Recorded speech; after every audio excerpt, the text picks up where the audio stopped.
तो बच्चे आज की क्लास में स्टार्ट कर रहे हैं हम ग्रीन थ्योरम का एक और क्वेश्चन। कल वाले क्वेश्चन में हमने देखा था कि सिर्फ और सिर्फ ग्रीन थ्योरम के अंदर हमें ई वैल्यूएशन करना था, पर आज उसने क्वेश्चन में बोला है कि ग्रीन थ्योरम से इसको क्या करना है, वेरीफाई। अब बच्चे अगर ग्रीन थ्योरम से वेरिफिकेशन करना है तो आपको यहाँ पर लाइन इंटीग्रेशन भी करना होगा और सरफेस इंटीग्रेशन भी। तो सबसे पहले तो हम सरफेस इंटीग्रेशन करके कल वाला प्रोसीजर कर रहे हैं और इस वाले का क्या निकाल रहे हैं बच्चे, मान। तो मुझे बताओ डायरेक्ट सॉल्यूशन कल घर से एक प्रैक्टिस भी करके आए हो, dx का कोफिशिएंट किसको बताता है, p को। तो मुझे बताएं क्वेश्चन के अंदर p कितना गिवन है, 3x² माइनस 8y²। अगर q की बात करें तो बच्चे q किसका कोफिशिएंट होता है, dy। बच्चे dy का कोफिशिएंट कितना दिख रहा है हमें, 4y माइनस 6xy। तो बच्चे जैसे ही क्वेश्चन में आपको p और q मिल जाएगा तो उसके बाद आपको ग्रीन थ्योरम के अकॉर्डिंग q का किसके रिस्पेक्ट में डेरिवेटिव करना है, x, और बच्चे p का किसके रिस्पेक्ट में करना है, y। तो बच्चे p का y के रिस्पेक्ट में पार्शियल डेरिवेटिव बताओ। अगर y के रिस्पेक्ट में कर रहे हैं तो x एज अ कांस्टेंट, तो बच्चे इसका तो कितना हो गया 0, और यहाँ पर y² का y के रिस्पेक्ट में करेंगे तो कितना बनेगा 2y। तो बच्चे कुल मिलाकर कितना बन जाएगा, माइनस का 16y। इसी तरीके से अगर q का x के रिस्पेक्ट में पार्शियल करना है तो बच्चे y एज अ कांस्टेंट, तो बच्चे इसका डिफरेंशिएशन 0 और इसका x के रिस्पेक्ट में करेंगे तो कितना बचेगा, माइनस का 6y। तो बच्चे कुल मिलाकर आ गया माइनस का 6y। अब बच्चे ग्रीन थ्योरम का स्टेटमेंट बोलो क्या था, पढ़कर आए हो ना कल वाला काम। तो बच्चे ग्रीन थ्योरम का स्टेटमेंट बोले क्या था, integration c p dx plus q dy किसके इक्वल होगा, डबल इंटीग्रेशन s बच्चे q का किसके रिस्पेक्ट में, x के रिस्पेक्ट में, और p का किसके रिस्पेक्ट में, y के रिस्पेक्ट में, इनटू dx इनटू dy। क्योंकि आज क्वेश्चन में इवैल्यूएशन तो करना ही है और साथ में आपको ग्रीन थ्योरम को क्या करना है, वेरीफाई। तो बच्चे मेरे को इस वाले पोर्शन को भी सोल्व करना होगा और इसको भी, पर पहले अपने इवैल्यूएशन कर लेते हैं। तो बच्चे आरएचएस में वैल्यू पुट करना शुरू कर रहे हैं, तो इतने इतने पोर्शन को बुला रहा हूं और इसमें फिर किस किस की लिमिट चाहिए बच्चे, x और y की। अब बच्चे अपने को जो रीजन दिया हुआ है वो क्या दिया हुआ है, कहता c जो है वो एक क्लोज कर्व बना रहा है और वो क्लोज कर्व किन से मिलकर बन रहा है, पैराबोला। बच्चे एक तो y बराबर √x और एक y बराबर x²। अब थोड़ा बहुत ग्राफिकल नॉलेज को होना चाहिए कि पैराबोला कैसे बनते हैं। बच्चे ग्राफ किसको पसंद कभी भी नहीं करता, स्क्वायर को। बच्चे इस वाले में देखें अगर हम, तो स्क्वायर किसके ऊपर लगा हुआ है, x के ऊपर। अगर स्क्वायर x पे है तो कभी भी ग्राफ स्क्वायर को पसंद नहीं करता। तो ये वाला जो पैराबोला बनाएंगे वो किस तरफ मुड़ेगा, y की तरफ। तो बच्चे अगर हम यहाँ पर एक x एक्सिस बना दें और एक y एक्सिस बना दें, तो बच्चे मुझे बताओ y बराबर x² में स्क्वायर किसके ऊपर है, x के ऊपर। तो ग्राफ स्क्वायर को पसंद नहीं करता, तो किस तरफ मुड़ेगा, y की तरफ। तो बच्चे ये y एक्सिस है तो y की तरफ मुड़ जाएगा। तो इस तरीके से आप ये वाला पैराबोला ड्रॉ करेंगे। ये वाला पैराबोला किसको रिप्रेजेंट कर रहा है, y बराबर x²। अब ध्यान से देखो y बराबर √x, बच्चे y बराबर √x भी एक पैराबोला है। अगर ध्यान से देखें इसको, अगर दोनों तरफ स्क्वायर कर दें तो ये स्टेप क्या बनेगा, y² = x। बच्चे ग्राफ किसको पसंद नहीं करता, स्क्वायर को। किसके ऊपर स्क्वायर लगा हुआ है, y के ऊपर। तो इसका मतलब इस तरफ तो नहीं मुड़ेगा, किस तरफ मुड़ेगा, x की तरफ। तो बच्चे ये रही x एक्सिस, इस तरफ अपनों ग्राफ को मोड़ दिया, ये पैराबोला बना दिया। ये वाला पैराबोला किसको रिप्रेजेंट कर रहा है, y² बराबर x। तो बच्चे y² बराबर x। पहले बताओ ये पैराबोला का डायग्राम बनाना आ गया हम लोगों को। बाउंड्री रीजन बताओ इसमें कौन सा है, कैसे पता लगाते हैं बाउंड्री रीजन का, दोनों के बीच का कॉमन एरिया कौन सा आ रहा है बच्चे, ये कुछ। तो ये वाला सारा जो एरिया है बच्चे वो सारा का सारा कौन सा एरिया है, बाउंडेड एरिया। दिख रहा है आप लोगों को। अच्छा, इस वाले पॉइंट का नाम अगर रख दूं ओरिजिन O और इस वाले पॉइंट का कुछ भी नाम मेंशन कर दूं, मान लो क्या कर दिया A, तो बच्चे ये वाले दोनों पैराबोला कितने पॉइंटों पर आपस में इंटरसेक्ट कर रहे हैं, 2 पॉइंट पे। बच्चे एक तो ओरिजिन ही है, ओरिजिन पे मेरे को बताओ क्या कोऑर्डिनेट होते हैं, 0 0। हालांकि इसको भी लॉजिकली निकालेंगे। और एक हमें इस पॉइंट को फाइंड आउट करना है। ये किन किन का इंटरसेक्शन है बच्चे, दोनों पैराबोला, इन वाले दो के है ना। तो आपकी मर्जी है, यहां से y की वैल्यू उठाकर इसमें रख दो या यहां से y का मान इसमें रख दो। कोई ना कोई इक्वेशन x में बन जाएगी, उसको सोल्व करेंगे, x के मान आएंगे। जो भी x के मान आएंगे वो चाहे इसमें या इसमें पुट कर दो, किसके मान आ जाएंगे, y के। तो बताओ क्या करें, कोई मर्जी बुला लो। हाँ जी, यहाँ पर थोड़ा सा इंटरसेक्शन पॉइंट करके दिखा रहे हैं। y का मान, y² का मान कितना है, x। तो बच्चे y का मान कितना है, √x। उठाकर अगर इसमें रख दें तो बच्चे लिखा मैंने y बराबर रूट एक्स, दूसरी इक्वेशन है y बराबर एक्स स्क्वायर, तो बच्चे y का मान एक्स स्क्वायर उठाकर यहाँ पर रख दें तो एक्स स्क्वायर बराबर कितना आ गया रूट एक्स। क्या पसंद नहीं है हम लोगों को? रूट। अगर रूट पसंद नहीं है तो उसको खत्म करना है तो दोनों तरफ क्या करना पड़ेगा? स्क्वायर। बच्चे दोनों तरफ स्क्वायर करेंगे तो x की power 4 is equal to x, इसको इधर लेकर आएंगे तो x की 4 minus x is equal to 0, पूरे में से कॉमन x, अंदर क्या बनेगा x cube minus 1 equal to 0। बच्चे किन्हीं दो का प्रोडक्ट इक्वल टू 0, आइदर ये 0 और ये 0, तो बच्चे या तो x 0 और यहां से x क्यूब माइनस 1 को 0 रखेंगे तो x का मान कितना आ जाएगा 1। अब बच्चे x बराबर 0 तुम्हारी मर्जी है, इसमें रखो या फिर इसमें, x को 0 रखेंगे तो y भी कितना आएगा 0, और अगर x को 1 रखेंगे तो y कितना आएगा 1, तो इसका मतलब पॉइंट आ गए 0 0, और इस वाले पॉइंट के कोऑर्डिनेट की बात करें तो कितना आ गया 1, 1। ये हमने प्रतिच्छेद बिंदु यानी इंटरसेक्शन पॉइंट निकाल लिए कि ये दोनों पैराबोला आपस में कितने पॉइंटों पर इंटरसेक्ट करेंगे। तो यहां तक का काम नोट करो, फिर आगे बच्चे देखते हैं कि इसमें लिमिट्स कैसे निकालेंगे। तो ग्रीन थ्योरम वेरीफाई करनी है तो अपने को ये लाइन इंटीग्रेशन भी करना है और ये सरफेस इंटीग्रेशन भी। कल के क्वेश्चन में हमने सिर्फ कौन सा इंटीग्रेशन किया था? सरफेस, पर आज ये दोनों परफॉर्म करेंगे। और डायग्राम में यहाँ पर इसको हाईलाइट करो, C1 कर्व और इस कर्व को C2। डायरेक्शन इंपॉर्टेंट है, अभी समझाते हैं कैसे बनाई है। तो जैसा एरो बनाया हुआ है वैसा एरो बनाएं, एक कर्व का नाम रख दो C1 और एक कर्व का नाम रख दो C2।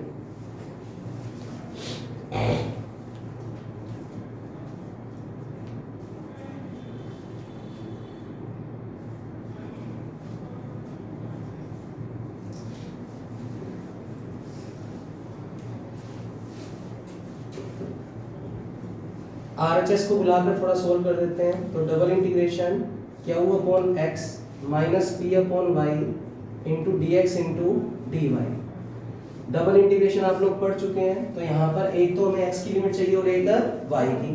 डायग्राम तुम्हारे सामने देखकर बताओ x कहाँ से कहाँ तक दौड़ रहा है और y कहाँ से कहाँ तक दौड़ रहा है इस बाउंड्री रीजन में। बचे x का मान यहाँ पर कितना है 0, ऊपर में ये वाला जो कर्व है वो यहाँ तक दौड़ रहा है। बच्चे इसके कोरस्पॉन्डिंग अगर लाइन बनाऊं तो यहाँ पर x का मान कितना होगा? बच्चे ये पॉइंट क्या है 1, तो x का मान कितना है 1। तो बच्चे इसका मतलब इतने इतने बाउंड्री रीजन के अंदर x की वैल्यू 0 से लेकर कहां तक दौड़ रही है 1 तक। तो बच्चे x की लिमिट अगर हम लगाएं तो क्या आएगी 0 से 1। अब किसकी लिमिट चाहिए? y की। बच्चे y की लिमिट अगर चाहिए तो आपके पास जो भी बाउंडेड कर्व आया है उसमें आप y एक्सिस के पैरेलल क्या ड्रॉ करोगे? स्ट्रिप। तो बच्चे थोड़ा सा यहाँ से मिटोकर इसको साफ साफ बना रहे हैं। बच्चे y एक्सिस के पैरेलल अगर स्ट्रिप ड्रॉ करेंगे तो कुछ ऐसी स्ट्रिप आएगी। थोड़ा देखकर बताओ इस स्ट्रिप में y का नीचे मान कितना है? बच्चे ये वाला पैराबोला है ना, ध्यान से देखो ये वाला पैराबोला है और इस वाले पैराबोला पे y का मान कितना है? y का मान कितना है? x square. ध्यान से देखो ये वाला पैराबोला का नाम हमने क्या रखा हुआ है? y बराबर x स्क्वायर। तो यहाँ पर यानी y की वैल्यू कितनी है? x square. ऊपर में ये पैराबोला यहाँ पर टकरा रहा है, यहाँ पर टकरा रहा है, तो ये वाला पैराबोला ये वाला है और इस पे y का मान कितना है बच्चे? Root x। तो बच्चे यहाँ पर ऊपर में y का मान कितना है? Root x। तो इस तरीके से हम y की लिमिट्स को कंसीडर करेंगे। तो बच्चे y नीचे में x स्क्वायर है और ऊपर में कितना है? Root x। तो यहाँ पर y की लिमिट रख दो x स्क्वायर से रूट x। अच्छा क्या Q अपॉन x निकाला हुआ हमने? बच्चे Q अपॉन x का मान कितना है? Minus 6y। फिर फॉर्मूले में माइनस, और बच्चे P अपॉन y का मान कितना है? माइनस का 16y। थोड़ा सिंपलीफाई कर लेंगे और बाद में इसका डबल इंटीग्रेशन कर देंगे, एक बार y के रिस्पेक्ट में और एक बार x के रिस्पेक्ट में। तो आप लोगों ने डबल इंटीग्रेशन किया हुआ बच्चे। पहले इंटीग्रेशन किसके रिस्पेक्ट में करते हैं? जिसकी लिमिट्स वेरिएबल होती हैं। वेरिएबल लिमिट वैसे किसकी है बच्चे? x में। तो ये लिमिट है किसकी? y की। तो पहले इंटीग्रेशन किसका होगा? y के रिस्पेक्ट में। तो पहले सिंपलीफाई कर लो। माइनस माइनस क्या हो गया? प्लस। बच्चे प्लस का 16y और माइनस का 6y कितना बचेगा? प्लस का 10y, और प्लस का 10y में 10 तो क्या है बच्चे? कांस्टेंट। y का इंटीग्रेशन बोलो y के रिस्पेक्ट में, y स्क्वायर बाय 2, 2 और 10 कैंसिल आउट होकर 5। तो कर दो बच्चे ये स्टेप सारे परफॉर्म। y की लिमिट पुट कर दो आफ्टर x के रिस्पेक्ट में इंटीग्रेशन और उसकी लिमिट। तो इवैल्यूएशन तो हो गया, यानी पेपर में सिर्फ इतना क्वेश्चन आता तो क्वेश्चन खत्म हो गया। पर क्वेश्चन में आल्सो बोल दिया कि वेरीफाई करो किस थ्योरम को, ग्रीन को। तो ये वाले पार्ट से जो आंसर आया है वही आंसर इस वाले पार्ट से भी आना चाहिए। अगर नहीं आएगा तो हम कहेंगे ग्रीन थ्योरम वेरीफाई नहीं हो रही, और अगर आ गया तो ग्रीन थ्योरम वेरीफाई हो रही है। तो बच्चे करते हैं स्टार्ट। इसको थोड़ा सिंपलीफाई कर दो तो ये बच गया प्लस का tan y। बच्चे इधर वाला क्वेश्चन मिटा दो तो जल्दी से नोट करें। वो इंटरसेक्शन पॉइंट्स निकाल चुके हैं, उससे अंदाजा लग गया हमें कि x का मान कहां से कहां तक जा रहा है। अब इस इंटीग्रेशन को थोड़ा सोल्व करें तो x बराबर 0 से 1, y की लिमिट चल रही है बच्चे x स्क्वायर से √x, ये अंदर स्टेप सोल्व होकर बन चुका है प्लस का tan y, और बच्चे साथ में चल रहा है dx dy। पहले इंटीग्रेशन किसके रिस्पेक्ट में होगा, y के रिस्पेक्ट में। तो बच्चे y का कितना हो गया y स्क्वायर अपॉन 2 और 10 कैंसिल आउट होकर कितना बनेगा 5। तो बच्चे ये बना स्टेप x बराबर 0 से 1 5 y स्क्वायर, और लिमिट चल रही है y की बच्चे x स्क्वायर से √x, और बाहर क्या चल रहा है बच्चे dx। कर दो upper limit minus lower limit. बच्चे √x जब यहां पर रखेंगे तो x की पावर ये 1/2 है बच्चे, 2 और 1/2 क्या हो जाएगा कैंसिल आउट, तो कितना बचेगा यहां पर x। 5 को तो पहले ही बात कर दो, तो बच्चे 5 बाहर, 0 से 1 लिमिट, अपर लिमिट रखेंगे तो बनेगा x, और लोअर लिमिट रखेंगे तो बच्चे x स्क्वायर का स्क्वायर कितना हो जाएगा x की पावर 4। इसका इंटीग्रेशन करना है किसके रिस्पेक्ट में, dx के रिस्पेक्ट में। स्पीड से कर दो। हाँ जी बच्चे x का कितना हो गया x स्क्वायर अपॉन 2, और x की 4 का कितना हो गया x की 5 अपॉन 5। तो कर दो फटाफट से सॉल्व।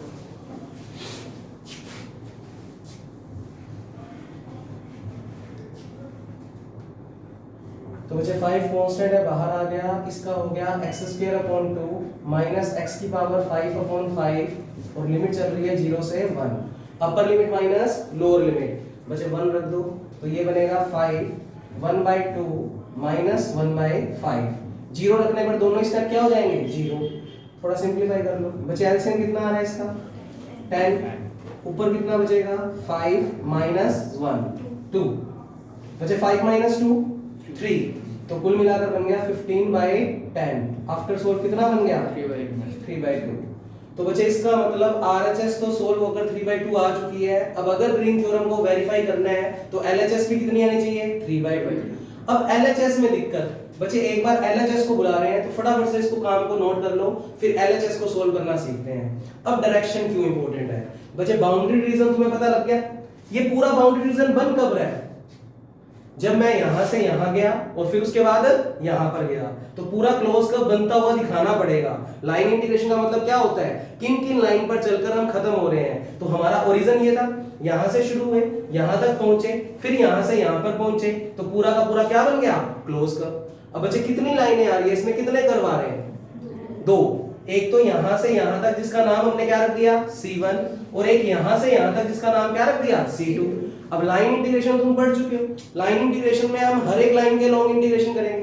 तो सबसे पहले हम C1 कर्व के लॉन्ग इंटीग्रेशन करेंगे, फिर C2 के लॉन्ग करेंगे, दोनों को क्या कर देंगे जोड़ देंगे, और दोनों को जोड़ने पर जो आंसर आना चाहिए वो कितना आना चाहिए 3/2। अगर आएगा तो ग्रीन थ्योरम क्या हो जाएगी वेरीफाई। तो लिखना स्टार्ट करें अलोंग कर्व, तो LHS करना स्टार्ट कर दिया बच्चे हमने, हेडिंग लगाएं अलोंग कर्व C1, और C1 एक्चुअल में कौन से वाला पैराबोला है बच्चे, ये जो C1 कर्व है वो एक्चुअल में कौन से वाला पैराबोला है, इस वाले पैराबोला की इक्वेशन क्या है y बराबर x स्क्वायर। तो यहां पर लिखें C1 कर्व का मतलब है y बराबर x स्क्वायर। बच्चे इसका डिफरेंशिएशन करो, क्या होगा इसका डिफरेंशिएशन, अभी पता लग गया क्यों कर रहे हैं बच्चे। y का डिफरेंशिएशन dy, x स्क्वायर का 2x, और x का करेंगे तो dx। ये क्यों किया, क्योंकि बच्चे अब हम ग्रीन थ्योरम की LHS को सोल्व कर रहे हैं। तो एक बार ग्रीन थ्योरम की LHS बोलो क्या थी, integration C p dx plus q dy। पर बच्चे ये क्लोज कर्व किन दो कर्वों से मिलकर बना है C1 और C2। तो बच्चे इसको आगे ब्रेक करेंगे तो क्या लिख सकते हैं C1 p dx plus q dy plus C2 p dx plus q dy। पहले मैं C1 कर्व पूरा सोल्व कर दूंगा और फिर कौन सा सोल्व कर दूंगा C2, दोनों को ऐड करेंगे तो पूरा क्लोज कर्व मिल जाएगा। तो इसको मार्क करके छोड़ दिया इक्वेशन नंबर A। अब अलग से बच्चे किस कर्व के लिए सोल्व कर रहे हैं C1। बच्चे C1 कर्व कौन से वाला है y बराबर एक्स स्क्वायर। तो पहले इतना इतना पोर्शन बुला रहे हैं और C1 कर्व के लिए पूरा लाइन इंटीग्रेशन हम सोल्व कर देंगे। तो बुलाया हमने, पहले देख लो बच्चे फिर नोट कर लेना। Now C1 pdx plus q dy। बच्चे C1 कर्व ध्यान में रखना है कि कौन से वाला पैराबोला चल रहा है, y बराबर x स्क्वायर। बच्चे यहाँ पर p और q के मान रख दो, ये पूरा यानी कुल मिलाकर ये क्वेश्चन रख दो यहाँ पर। तो बच्चे p का मान कितना है 3x square minus 8y square और q का मान कितना है 4y माइनस 6xy। उठाकर p और q की वैल्यू रखी तो इंटीग्रेशन C1 p का मान है 3x square minus 8y square into dx plus q का मान है 4y minus 6xy into dy। अब बच्चे तुमने लाइन इंटीग्रेशन में पढ़ा हुआ है कि हमें पूरा काम एक वेरिएबल में लेकर जाना है, दो में हम लाइन इंटीग्रेशन कभी भी परफॉर्म नहीं कर सकते। जो हमने आरएचएस सॉल्व की थी वो सरफेस इंटीग्रेशन था, डबल इंटीग्रेशन था, उसमें वो दो में हो सकता है। पर लाइन इंटीग्रेशन में हमें या तो पूरा क्वेश्चन किस में चाहिए x में, या पूरा क्वेश्चन किस में चाहिए y में। अब बच्चे ये तो x में भी है और y में भी, तो बच्चे पहले इस पूरे इंटीग्रेशन को या तो सिंगल x में कन्वर्ट कर दो या सिंगल y में। कर्व कौन सा चल रहा है C1, C1 कर्व का मतलब y बराबर x स्क्वायर। तो आप इस पूरी इक्वेशन में y के बदले क्या पुट कर दो x स्क्वायर और dy के बदले क्वेश्चन में क्या पुट कर दो 2x dx। तो बच्चे dy के बदले क्या पुट कर दो 2x dx। तो पूरा का पूरा क्वेश्चन किस में कन्वर्ट हो जाएगा x में। अब कोई बच्चा कहे नहीं मैं x में नहीं करता, तो कोई दिक्कत नहीं है, कोई रट्टा नहीं मारना हमें कि हमें x में ही कन्वर्ट करना है, y में कर दो। बच्चे इनमें जितने भी x आ रहे हैं उनके बदले क्या रख दो रूट y।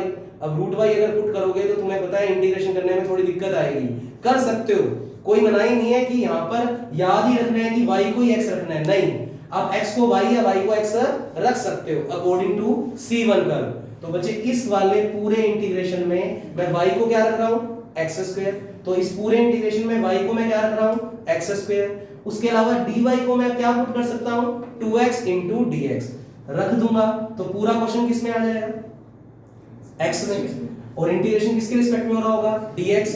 अब आती है लिमिट की बात बच्चे, लाइन इंटीग्रेशन कर रहे हैं और x में पूरा इंटीग्रेशन कन्वर्ट हो चुका है, तो लिमिट भी किसकी चाहिए x की। बच्चे कर्व का नाम क्या है C1, C1 कर्व पे ध्यान से देखो x कहां से लेकर कहां तक दौड़ रहा है। बच्चे ये वाला C1 कर्व है ना, और C1 कर्व पे x का मान 0 से लेकर ऊपर में कहां तक दौड़ रहा है 1 तक। तो बच्चे जो C1 कर्व में लिमिट आएगी वो x बराबर 0 से 1। अब कोई बच्चा कहे नहीं मैं y में बदलूंगा, तो बिल्कुल बदल दो, आप x की जगह क्या रख दो पूरे क्वेश्चन में रूट y, और dx की जगह फिर किसकी वैल्यू dx की वैल्यू क्या रखोगे dy अपॉन 2x। तो पूरा क्वेश्चन किस में कन्वर्ट हो जाएगा dy में। अगर y में कन्वर्ट हो गया तो लिमिट भी किसकी लगाओगे y की।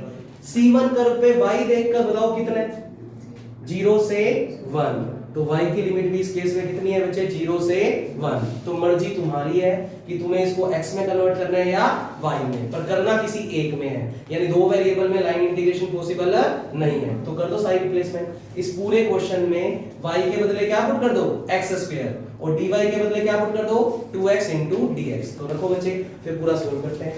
C1 कर्व की लिमिट फिर x में लिख देंगे हम लोग, तो बच्चे ये स्टेप बन जाएगा C1 कर्व लिख दो x बराबर 0 से 1, क्योंकि मैं सारा काम x में कन्वर्ट कर रहा हूं, 3x स्क्वायर माइनस 8, y को बच्चे रख सकते हैं x स्क्वायर, तो x स्क्वायर का स्क्वायर x की पावर कितनी हो जाएगी 4 इनटू dx प्लस 4, y के बदले रख दिया बच्चे x square minus 6x, y के बदले अगर x स्क्वायर रखेंगे तो x square into x cube, और बच्चे dy को लिख देंगे 2x dx। तो पूरा क्वेश्चन आपको x की फॉर्म में दिख रहा है, तो हमने लिमिट भी किसकी लगा दी x की, और C1 कर्व पे x का मान 0 से लेकर कहां तक जा रहा है 1 तक। बच्चे थोड़ा सिंपलीफाई कर लो, ये 2x इन दोनों से क्या करवा दो मल्टीप्लाई, और dx पूरे में से क्या आ गया कॉमन, तो कॉमन ले लिया, x बराबर 0 से 1, 3x स्क्वायर माइनस 8x की पावर 4 प्लस बचे 2 into 4 हो गया 8, x का क्यूब, 2x इससे मल्टीप्लाई होगा तो माइनस का 12 x की पावर 4, और बचे पूरे में से कॉमन आ गया dx। फटाफट से कर दो x के रिस्पेक्ट में इंटीग्रेशन, बच्चों वाला इंटीग्रेशन है। x स्क्वायर का x की क्यूब अपॉन 3, इसका x की 5 अपॉन 5, x की 4 अपॉन 4, x की 5 upon 5, upper limit minus lower limit. Zero रखने पर तो सारे स्टेप जीरो हो जाएंगे, और 1 रखकर बताओ कितना है। तो इंटीग्रेशन मैं लिख देता हूँ, उसको सोल्व आप लोग फटाफट से करके बता दो। तो बचे 3x की 3/3, 8x की 5/5 प्लस 8x की 4/4 माइनस का 12x की पावर 5/5। लिमिट चल रही है 0 से 1। अपर लिमिट रखेंगे तो कुछ ना कुछ आएगा, लोअर लिमिट पे 0 हो जाएगा। तो ये बचेगा बच्चे 3 से 3 कैंसिल आउट हो गया, 1 माइनस का 8/5 प्लस का 4 और 8 कटकर बन जाएगा बच्चे 2 और माइनस का 12/5। एलसीएम उलसीएम लोअर बताओ कितना आ रहा है। 5 माइनस 8 प्लस 10 माइनस 12/5 बचे 12 और 8 20, माइनस के 20 और प्लस के 10, माइनस का 10, माइनस का 10 और प्लस का 5, माइनस का 5, तो माइनस के 5/5 यानी माइनस का 1 बचे। इसका मतलब जो इक्वेशन नंबर ए है उसमें C1 कर्व की वैल्यू, इतने इतने पोर्शन की वैल्यू कितनी आ चुकी है, -1। अब हम किसके लिए निकालेंगे बच्चे, C2। तो C2 वाला स्टेप बुला लेंगे। C2 कर्व देखकर बताओ कि पैराबोला कितना है। यस बच्चे, C2 कर्व ये वाला है और इसके ऊपर पैराबोला का मान क्या है, y² बराबर x। उसको बुलाएंगे, उसका भी डिफरेंशिएशन कर देंगे और C2 कर्व को भी या तो x में बदल देंगे या y में। तो लाइन इंटीग्रेशन के लिए आपको पूरे इंटीग्रेशन को एक वेरिएबल में कन्वर्ट करना जरूरी है। इंटीग्रेशन चेक कर लेना सही किया हुआ है नहीं किया हुआ, सही है क्या कैलकुलेशन। चलो बच्चे नोट करो फिर इसको फटाफट से यहाँ तक। तो अब ऊपर से क्वेश्चन की जरूरत नहीं है इसलिए इसको हटा देते हैं और मैं यहीं लिख देता हूं। नाउ करके लिखे बच्चे C2 curve, now C2 curve वही pdx का मान रख दिया और किसका मान रख दिया, qdy। अच्छा C2 कर्व है कौन सा बच्चे, along curve C2। C2 curve की बात करें तो C2 कर्व है हमारे पास y बराबर √x, y बराबर √x। √x को लिख दो x की पावर 1/2, कर दो डिफरेंशिएशन बच्चे, y का डिफरेंशिएशन dy, x की पावर n का क्या होता है, n, x की power n minus 1, 1/2 minus 1 minus 1/2 और बच्चे इनटू में कितना आ जाएगा, dx। अब आपकी मर्जी है, इस वाले पूरे C2 कर्व के अंदर या तो आप x को कुछ ना कुछ y की टर्म्स में रख दो या y को x की टर्म्स में। बोलो किसको किसकी टर्म्स में रखें। ये भी कोई जरूरी नहीं है कि C1 में आपने सारा काम x में किया है तो C2 में भी आपको सारा काम x में करना है, कोई जरूरी नहीं है। आप C2 के अंदर सारा काम y में भी कन्वर्ट कर सकते हो। कैलकुलेशन जिस वे में इजी बन रही हो आप कन्वर्जंस कर सकते हो। बच्चे किसको रखो, y को ही। बच्चे y को क्या रख दें, x की पावर 1/2 कर दो पूरे में क्वेश्चन में। अच्छा C2 कर्व की लिमिट बताओ फिर, अगर पूरा क्वेश्चन x में कन्वर्ट कर रहे हो तो यहाँ पर C2 में मेरे को लिमिट बताओ x की कहां से कहां तक दौड़ रही है। हाँ बच्चे लाइन इंटीग्रेशन में डायरेक्शंस इंपॉर्टेंट है। C2 कर्व की डायरेक्शन देखो, हम यहां से यहां पर है तो बच्चे x जो है वो 1 से लेकर कहां तक जा रहा है, 0 तक। तो बच्चे यहां पर जो लिमिट लगाओगे वो क्या लगाओगे, 1 से 0। तो लिखे बच्चे C2 कर्व के लिए, तो बच्चे C2 कर्व के लिए हम लिख रहे हैं x बराबर 1 से 0 3x² माइनस 8। बच्चे y के बदले क्या पुट करोगे, x की पावर 1/2। x की पावर 1/2 रखूंगा तो 2 और 1/2 क्या हो जाएगा, कैंसिल आउट। तो ये बनेगा x dx प्लस 4 y के बदले रख दिया x की पावर 1/2 माइनस का 6x y के बदले रख दिया x की पावर 1/2 और dy। बच्चे dy के बदले पुट कर दो 1/2 x की पावर -1/2 इंटू dx। बच्चे इस वाले स्टेप का इन दोनों से क्या करवा दो, मल्टीप्लाई। सिंपल इंटीग्रेशन बन गया ये भी अब। तो x बराबर 1 से 0 3x² minus 8x into dx। हाँ जी बच्चे 1/2 और -1/2 सोल्व होकर ये x की 1/2 है, ये x की -1/2 है। 1/2 से -1/2 क्या हो जाएगा, कैंसिल आउट। तो x की 0 कितना हो जाएगा, 1। तो कुल मिलाकर कितना बचेगा, प्लस का 4। इसके अंदर करो, अच्छा साथ में नीचे क्या चल रहा है, 2। ऐसे बच्चे जब ये स्टेप इससे मल्टीप्लाई करोगे तो x की 1/2 और -1/2 कैंसिल हो तो कितना बचेगा, 2 और 6 कैंसिल आउट हो गए 3 और बच्चे साथ में क्या बचेगा, x इंटू dx। पूरे में से x को कॉमन निकाल दो, x के रिस्पेक्ट में इंटीग्रेशन कर दो, ये C2 कर्व की वैल्यू हो जाएगी। तो ये बन जाएगा x बराबर 1 से 0, 3x square minus 8x plus का 2 माइनस का 3x और integration with respect to dx। करो बच्चे सोल्व और बताओ कितना आ रहा है।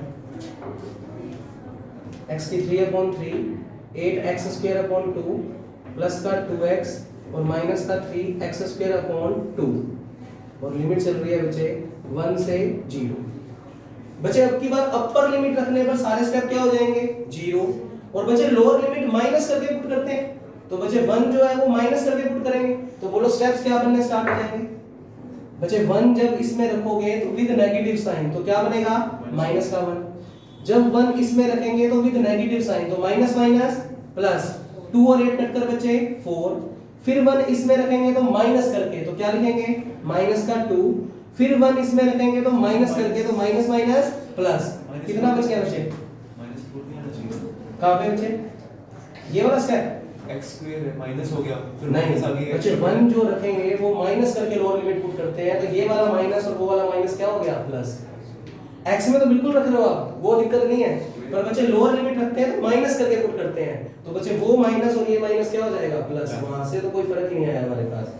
अच्छा बच्चे इसमें भी रखा हमने तो माइनस करके रखा तो माइनस माइनस क्या हो गया प्लस तो बच्चे प्लस का क्या बन गया 3/2। थोड़ा सिंपलीफाई करके दो कितना आ रहा है 5/2। बच्चे ये आ गया C2 कर्व। अब C1 और C2 कर्व को जोड़ दो, C1 कर्व का मान कितना आया हुआ है -1 और C2 कर्व का मान 5/2।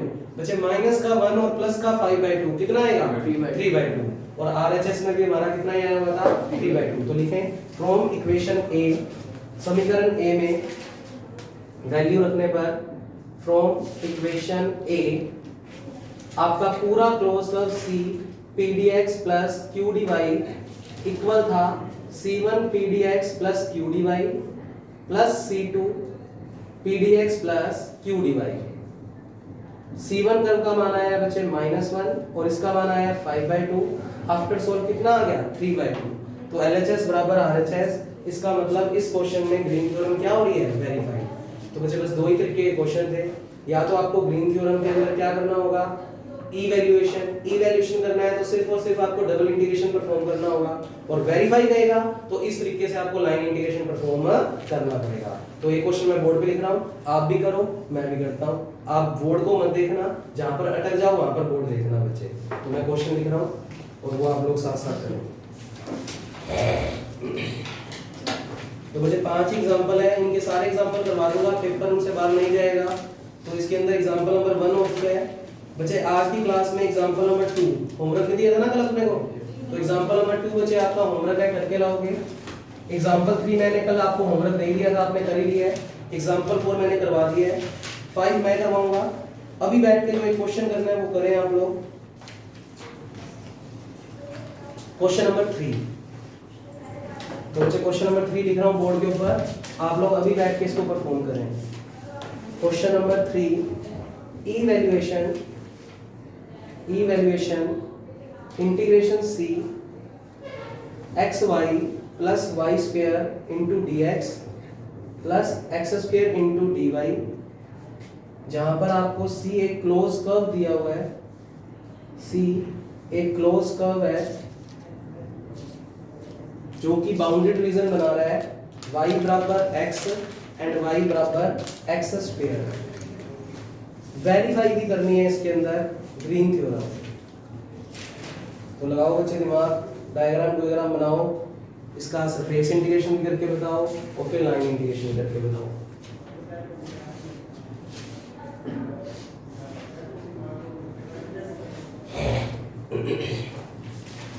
सबसे पहले क्वेश्चन देखते हैं, P और Q छांट लिया करो बच्चे। P क्या है dx का कोफिशिएंट, dx का कोफिशिएंट कितना है xy plus y square. dy का कोफिशिएंट किसको बताता है q को, तो q का मान कितना है x स्क्वायर। फटाफट से बैठ के RHS सोल्व करो, डायग्राम बनाओ y बराबर x स्क्वायर का और y बराबर x का।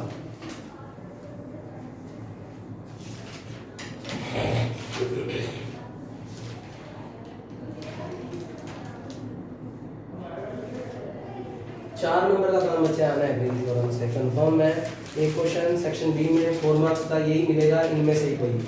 ये सब आपको आने चाहिए, डबल इंटीग्रेशन कर चुके हो तो कोई भी मुश्किल टास्क नहीं है ये। तो स्टार्ट करवा रहा हूँ मैं, इसको नहीं करवाना, आप फटाफट से खुद से करें। Solution here t is equal to dx का कोफिशिएंट, तो xy plus y square and q is equal to dy का coefficient, that means x square. We know that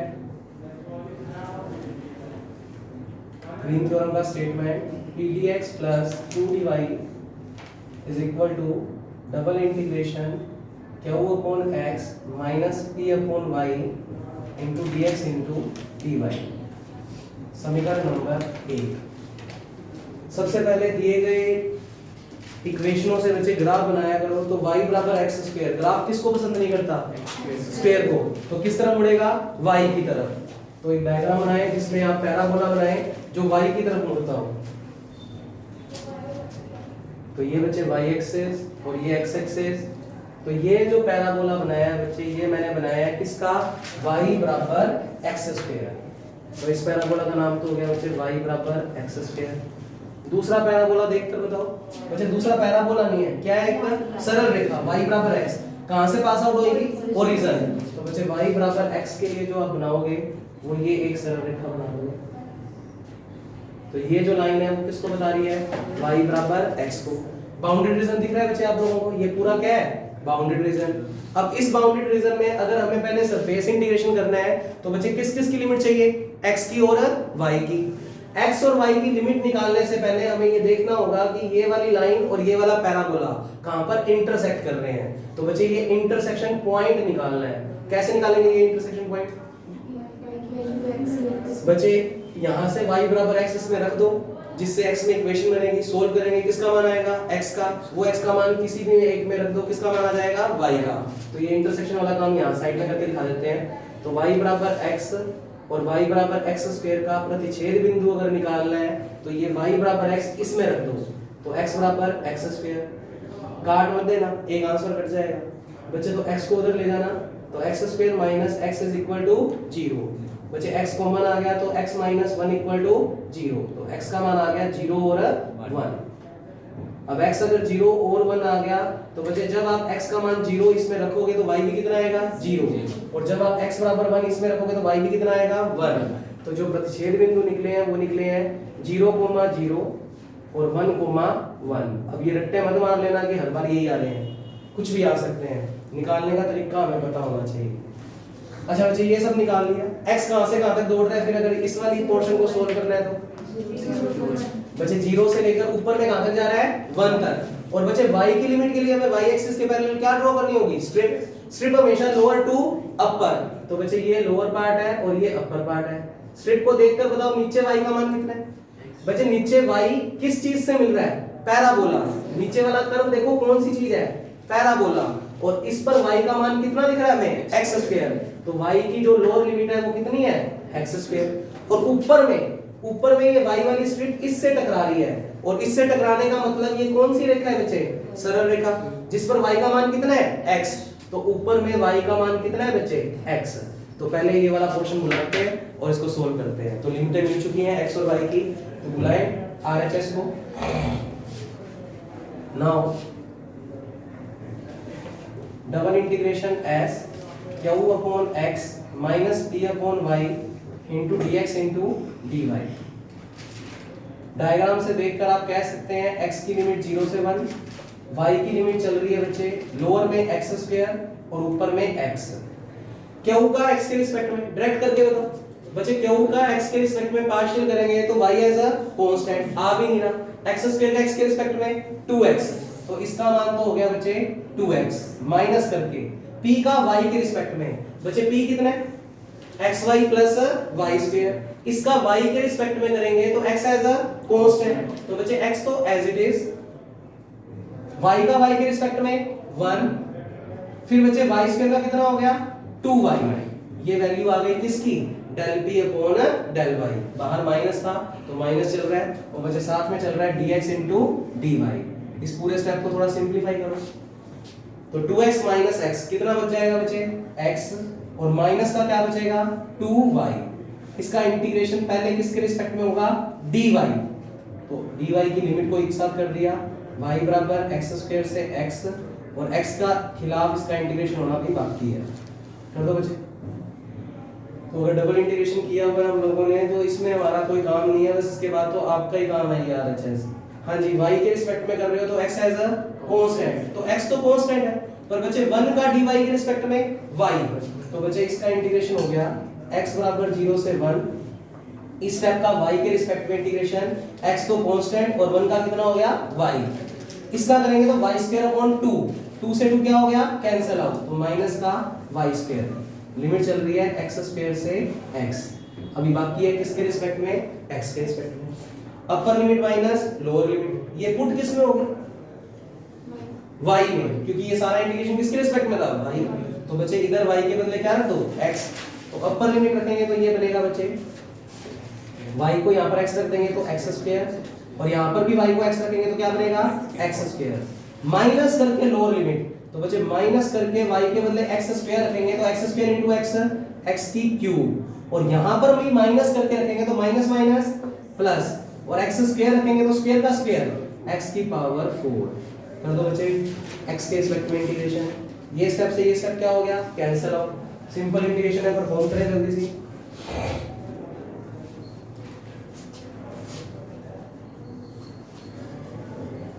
तो 0 से 1 माइनस का x क्यूब प्लस की x की power 4 into D x, ये integration आ गया बच्चे x की पावर 4 अपॉन 4, x की पावर 5 अपॉन 5, लोअर लिमिट रखने पर तो 0 ही हो जाएगा, और अपर लिमिट रखेंगे तो बनेगा माइनस का 1/4 प्लस का 1/5, एलसीएम कितना आएगा इसका 20, ऊपर कितना जाएगा -5 प्लस 4 कितना आ गया माइनस का 1/20, यानी आरएचएस तो सोल्व हो गई है, और कितनी आ गई है माइनस का 1/20।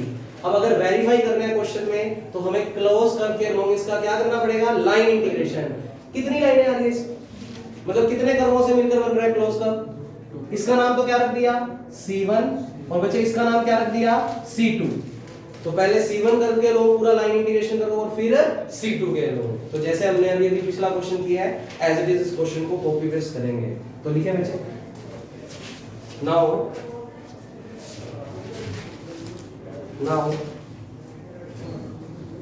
Close curve PDX plus QDY, जो कि बना कब है क्लोज कर्व दो कर्वों से मिलकर, C1 PDX plus QDY plus C2 PDX plus QDY, इसको मार्क कर दो इक्वेशन नंबर A। अलग से बच्चे इतना इतना कर्व बुलाओ सोल्व करो, अलग से भी इतना कर्व बुलाओ सोल्व करो, तो सबसे पहले लिखते हैं along curve C1, along curve C1, C1 curve पे देखकर बताओ कौन सा कर्व है, C1 कौन से वाला कर्व है बच्चे, इस वाले को C1 कर्व बोला है ना हमने, तो C1 कर्व पे ये वाला पैराबोला है, और इस पैराबोला की इक्वेशन कितनी है y बराबर x स्क्वायर, कर दो डिफरेंशिएशन, तो ये हो गया बच्चे dy बराबर 2x इंटू dx, और C1 कर्व पे मेरे को बताओ अगर ये सारा का सारा पोर्शन x में कन्वर्ट करना चाहते हैं तो लिमिट भी किसकी रखेंगे x की, और C1 कर्व के ऊपर x कहां से कहां तक चल रहा है 0 से 1, तो लिख दो यहाँ पर साइड में C1 कर्व के लिए x का मान कहां से कहां तक जा रहा है 0 से 1, अगर कोई बच्चा y में बदले तो y का मान भी कहां से कहां तक जा रहा है 0 से 1, तो तुम्हारी मर्जी है किसी एक में बदल दो, तो इतना इतना स्टेप बुला रहे हैं p और q के मान रखो और सारों को किस में कन्वर्ट कर दो x में, तो रखें बच्चे नोट करें जल्दी इसको।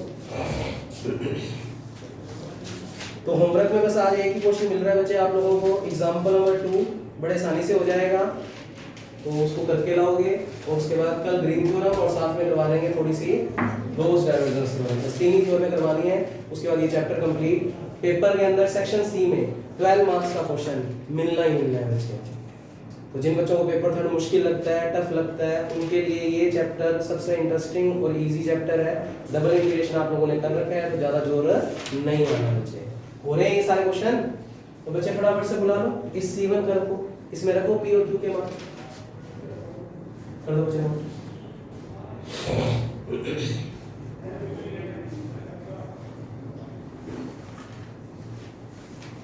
करो बच्चे, खुद से सोल्व आप लोगों को आना चाहिए। मैंने वेरीफाई पिछले क्वेश्चन में करवाया है, तो एक एक करके बुलाओ, उनको x में कन्वर्ट कर दो और x की ही लिमिट रख दो और सोल्व कर दो।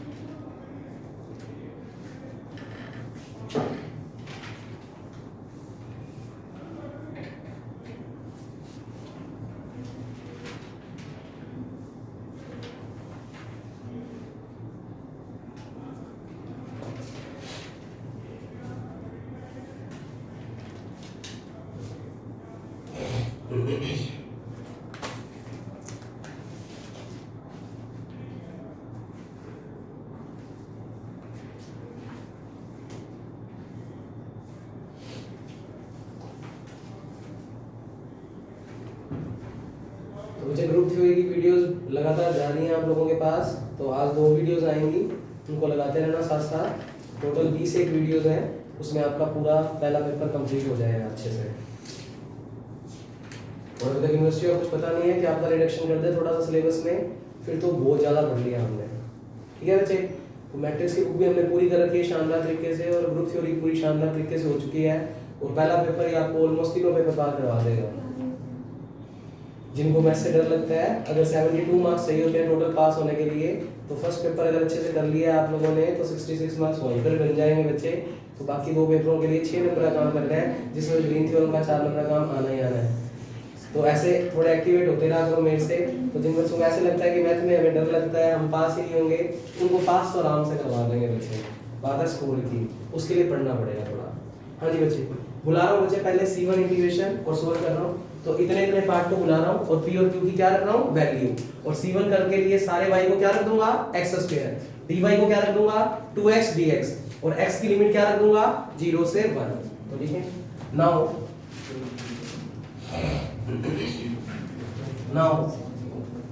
Integration C1 p dx plus q dy, p और q के मान रख दो।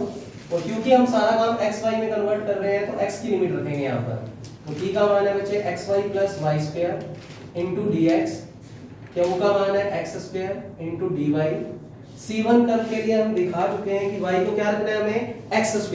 तो बच्चे y के बदले x² रख रहे हैं, और सारा काम x में कर रहे हैं, तो लिमिट भी फिर किसकी लगाएंगे, x की। तो 0 से 1, y के बदले रख दिया बच्चे हमने x², तो ये बन गया x की क्यूब। इधर y के बदले x² रखेंगे, तो स्क्वायर का स्क्वायर x की power 4 into dx plus x² as it is, और dy को भी हमें x में लेकर जाना है। तो बच्चे dy का मान कितना है, 2x इंटू dx। पूरा का पूरा क्वेश्चन हमने कन्वर्ट कर दिया किसके रूप में, x के रूप में। इसीलिए मैंने C1 कर में लिमिट भी किसकी लगाई है, x की। dx पूरा कॉमन आ गया, तो x बराबर 0 से 1, x की क्यूब, x की 4, 2x की क्यूब इंटू dx। चाहो तो जोड़ लो इन दोनों को, इंटीग्रेशन और इजी हो जाएगा। तो x बराबर 0 से 1, 2 plus 1 3x cube plus x की पावर 4 इंटू dx। कितना आ रहा है बच्चे सोल्व करने पर, 3x की 19 कुछ आ रहा है, x की 5/5। बच्चे लिमिट चल रही है 0 से 1, बोलना कितना आ गया सोल्व करने पर, 19/20। अब पेपर में टाइम वेस्ट ज्यादा हो जाए, कम बच जाए, तो तुमने एलएचएस तो ध्यान से सॉल्व की हुई है ना बच्चे, -1/20। तो C1 ये अगर आ गया है, तो उसको उसमें से क्या कर दो, -C2 कर का मान वही आएगा। तो पेपर में टाइम कम दिखता हो तो C2 का सीधा चलाओ, हल्का बहुत लिख दो और आंसर उसके अकॉर्डिंग सेट कर दो। वेरीफाई होएगी। जब उन्होंने सरफेस इंटीग्रेशन से मान एग्जिस्ट कर रहा है, तो इसका मतलब इसमें ग्रीन थ्योरम वेरीफाई होगी ही होगी। तो अपना C2 इस तरीके से भी निकाल सकते हो अगर टाइम कम बच जाए तो। फिलहाल हम तो निकालें, C2 पर बुला लो बच्चे। उसके बाद लिखें नाउ सेम इंटीग्रेशन बुला लेते हैं, C2 p dx plus q dy। p और q के मान रख दो, तो बच्चे C2 p का मान है xy plus y² into dx, और q का मान है x² into dy। C2 curve के लिए साइड में लाइनें लिख देते हैं बच्चे। C2 कर्व देखना क्या चीज है, बच्चे C2 कर्व ये वाली चीज है और ये चीज किसको रिप्रेजेंट कर रही है? Straight line. और इस स्ट्रेट लाइन की इक्वेशन क्या है? y बराबर x। तो बच्चे साइड में लिखें C2 कर्व के लिए हमारे पास y का मान कितना दिया हुआ है? x। करो डिफरेंशिएशन। बच्चे dy बराबर क्या आ जाएगा? dx। अब आपकी मर्जी है, पूरे क्वेश्चन को या तो x में ले जाओ या y में। अच्छा अगर x में लेकर जा रहे हैं तो सारे y के बदले क्या रख देंगे? x। तो बच्चे ये बन जाएगा C2। अच्छा सारे क्वेश्चन को x में लेकर जा रहे हैं तो x की लिमिट बोलो बच्चे 1 से, क्योंकि डायरेक्शन u है तो 1 से लेकर 0। तो बच्चे x की लिमिट हो गई 1 से 0। y के बदले x रख दिया तो x into x, x square. y के बदले x रख दिया तो x स्क्वायर into dx। यहां पर भी x स्क्वायर चल ही रहा है और dy को क्या लिख दोगे? dx। कर दो बच्चे इंटीग्रेशन, ये तो नकली है।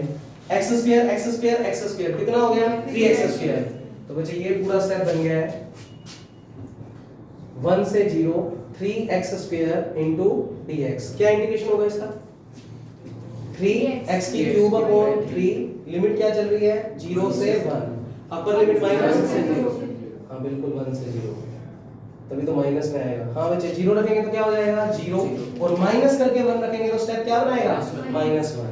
अब C1 और C2 को जोड़ दो, आंसर कितना ही आना चाहिए बच्चे? माइनस का 1/20। और बिल्कुल आ रहा है तो लिख दें फ्रॉम इक्वेशन A पूरा का पूरा क्लोज कर्व C जो कि मिलकर बना है C1 प्लस C2। बच्चे C1 का मान कितना निकाला है हम लोगों ने? प्लस का 19/20 और C2 का मान कितना निकाला है? -1। आफ्टर एडिंग बच्चे क्या बन रहा है? माइनस का 1/20। तो LHS बराबर RHS। तो बच्चे आज के लिए इतना ही काफी है। तो ग्रीन थ्योरम के इतने क्वेश्चंस पढ़कर आओगे, थोड़ा सा डबल इंटीग्रेशन देखकर आओगे अगर आप लोगों ने ऑनलाइन वीडियोस लगा रखी हैं, क्योंकि बच्चे आगे हमें जो करना है वो गॉस डाइवर्जेंस थ्योरम और स्टोक्स थ्योरम है। गॉस डाइवर्जेंस की प्लानिंग अभी से बता के जा रहा हूं बच्चे। गॉस डाइवर्जेंस के लिए मुझे जरूरत पड़ेगी डाइवर्जेंस किसी भी वेक्टर की। तो क्या फॉर्मूला है बच्चे डाइवर्जेंस किसी भी वेक्टर का? यानी कोई भी वेक्टर है अगर उसके ऊपर डाइवर्जेंस लगाना है तो क्या फॉर्मूला होता है उसका? कुछ ऐसा पढ़ा हुआ है क्या बच्चे? a i, i। तुमने सॉरी ये पढ़ा होगा, तुमने ये पढ़ा होगा बच्चे डेल। जैसे ये वेक्टर है बच्चे तो a1 का किसके रिस्पेक्ट में? x, a2 का किसके रिस्पेक्ट में? y और a3 का किसके रिस्पेक्ट में? z। ये याद आ गया? कुछ पढ़ा हुआ है ये? तो जो मैंने लिखा था वो भी यही था, वो हायर लेवल पे था। वो कंटीन्यूअम मैकेनिक्स में लगती है तो हमें वो भी माइंड में रहता है। तो बच्चे आपने ये फॉर्मूला पढ़ा हुआ है ना, तो कल देख कर आना। वैसे कैसे निकालते हैं इसको? डाइवर्जेंस का क्या मतलब होता है? डेल्टा वेक्टर का किससे डॉट प्रोडक्ट? a वेक्टर से। डेल्टा वेक्टर क्या होता है? Del upon del x i cap plus del upon del y j cap plus del upon del z k cap. और a वेक्टर का मतलब क्या होता है? a1 i cap plus a2 j cap plus a3 k cap. Dot product दो चीजों का कैसे होता है? खुद का खुद से, यानी i वाला i से, j वाला j से और k वाला k से। तो यही स्टेप बनेगा बच्चे। तो इसको कल पढ़कर आना, फिर कल करेंगे बच्चे गॉस डाइवर्जेंस थ्योरम। करना बच्चे इसको गॉस। हिल गया ये लास्ट में? चलो कोई बात नहीं, बस कर दो बंद।